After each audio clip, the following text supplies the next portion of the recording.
السلام علیکم ورحمۃ اللہ وبرکاتہ۔ جنت کی قیمت، ساری دنیا کی حکومت۔ خلیفہ ہارون رشید ایک بہت بڑا بادشاہ گزرا ہے جس کی حکومت پوری دنیا پر تھی۔ اس کے زمانے میں بہلول نام کے ایک بزرگ تھے۔ وہ اللہ کے بہت بڑے ولی تھے، اس لیے ہارون رشید ان کا بہت احترام کیا کرتا تھا۔ ہارون رشید کی بیوی جن کا نام زبیدہ تھا، وہ بہت ہی نیک اور پرہیزگار پاکباز عورت تھیں۔ 24 گھنٹے قرآن کی تلاوت ہوتی تھی۔ زبیدہ نے اپنے محل میں ایسی 1000 نوکرانیاں رکھی ہوئی تھیں جو قرآن کی حافظہ تھیں، اور قرآن کی تلاوت کے لیے ان سب کی ڈیوٹی الگ الگ شفٹوں میں لگی ہوئی تھی، جس کا نتیجہ یہ ہوتا تھا کہ محل میں 24 گھنٹے قرآن کی تلاوت ہوتی رہتی تھی اور اس کا محل قرآن کا گلشن لگتا تھا۔ ایک دن کی بات ہے کہ ہارون رشید اپنی بیوی زبیدہ کے ساتھ دریا کے کنارے ٹہل رہے تھے کہ ایک جگہ بزرگ دانا بہلول کو بیٹھے ہوئے دیکھا۔ دیکھتے ہی اس نے سلام کیا تو حضرت بہلول دانا نے جواب دیا کہ بہلول اس وقت مٹی کا گھروندہ بنا رہے تھے، تو ہارون رشید نے پوچھا کیا کر رہے ہو؟ حضرت بہلول نے جواب دیا ریت میں گھر بنا رہا ہوں۔ ہارون رشید نے پوچھا کس کے لیے بنا رہے ہو؟ حضرت بہلول دانا نے جواب دیا جو اس گھر کو خریدے گا میں اس کے لیے دعا کروں گا کہ اللہ تعالیٰ اس کو جنت میں گھر عطا فرمائے۔ ہارون رشید نے پوچھا اس گھر کی کیا قیمت ہے؟ حضرت بہلول نے جواب دیا صرف 1 دینار۔ ہارون رشید نے سوچا کہ یہ ایک دیوانہ ہے، جانے کیا بڑبڑا رہا ہے، اس لیے اس بات پر دھیان نہیں دیا اور وہ آگے بڑھ گیا۔ اس کے پیچھے زبیدہ خاتون آئیں۔ انہوں نے بھی سلام کر کے یہی سوالات پوچھے، کیا کر رہے ہو، کس کے لیے بنا رہے ہو؟ تو حضرت بہلول دانا نے پھر وہی جواب ان کو بھی دیا کہ جو اس گھر کو خریدے گا میں اس کے لیے دعا کروں گا کہ اللہ تعالیٰ اس کو جنت میں گھر عطا فرمائے۔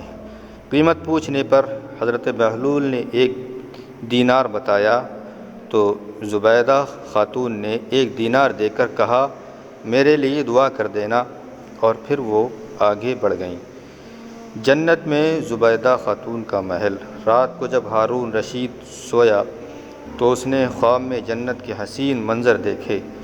خوبصورت جھرنے، ہرے بھرے باغ اور اونچے اونچے خوشنما محل بھی تھے، اور ان محلوں میں ایک محل ایسا بھی تھا جس پر زبیدہ خاتون کا نام لکھا ہوا تھا۔ ہارون رشید نے سوچا کہ میں دیکھوں تو صحیح میری بیوی کا گھر کیسا ہے، لیکن اس سے پہلے کہ محل میں داخل ہوتا محل کے چوکیدار نے اسے روک لیا۔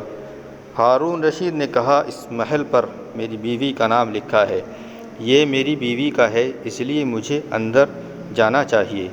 چوکیدار نے کہا نہیں، یہاں کا قانون الگ ہے، یہاں جس کا نام ہوتا ہے اسی کو اندر جانے کی اجازت ہوتی ہے، اس کے علاوہ کسی اور کو نہیں۔ جب چوکیدار نے ہارون رشید کو پیچھے دھکا دیا تو ہارون رشید کی نیند کھل گئی۔ جاگنے پر اسے یقین ہو گیا کہ بہلول کی دعا زبیدہ کے حق میں قبول ہو گئی، اور خود پر افسوس کرنے لگا کہ میں بھی اپنے لیے ایک گھر خرید لیتا تو کتنا اچھا ہوتا۔ وہ ساری رات اسی افسوس میں کروٹیں بدلتا رہا۔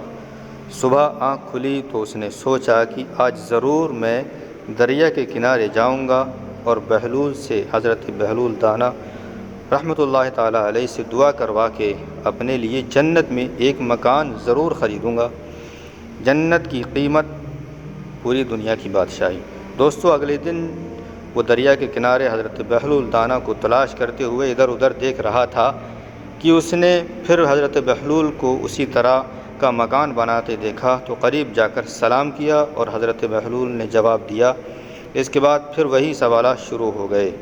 ہارون رشید نے پوچھا کیا کر رہے ہو؟ حضرت بہلول دانا رحمۃ اللہ تعالیٰ علیہ نے جواب دیا ریت میں گھر بنا رہا ہوں۔ ہارون رشید نے پوچھا کس کے لیے بنا رہے ہو؟ حضرت بہلول نے جواب دیا جو اس گھر کو خریدے گا میں اس کے لیے دعا کروں گا کہ اللہ تعالیٰ اس کو جنت میں گھر عطا فرمائے۔ ہارون رشید نے پوچھا اس گھر کی کیا قیمت ہے؟ حضرت بہلول دانا نے جواب دیا، اس کی قیمت پوری دنیا کی بادشاہی ہے۔ ہارون رشید نے کہا، اتنی قیمت تو میں نہیں دے سکتا، لیکن کل تو 1 دینار کے بدلے دے رہے تھے، آج پوری دنیا کی بادشاہی مانگ رہے ہو۔ حضرت بہلول دانا رحمۃ اللہ تعالیٰ علیہ نے کہا، بادشاہ سلامت، کل بن دیکھے معاملہ تھا اور آج دیکھا ہوا معاملہ ہے۔ کل بن دیکھے سودا تھا، اس لیے سستا مل رہا تھا، اور آج چونکہ جنت دیکھ آئے ہو اس لیے اب اس کی قیمت زیادہ دینی پڑے گی۔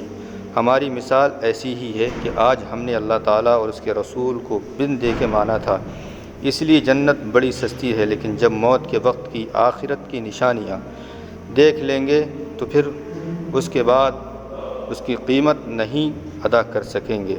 اللہ تعالیٰ ہم کو صحیح راستے پر چلنے کی توفیق عطا فرمائے، آمین بجاہ سید المرسلین۔ دوستو ویڈیو پسند آئے تو لائک و شیئر کریں اور ہمارے چینل کو سبسکرائب کریں۔ والسلام علیکم ورحمۃ اللہ تعالیٰ وبرکاتہ۔ اللہ تعالیٰ آپ کو خوش رکھے۔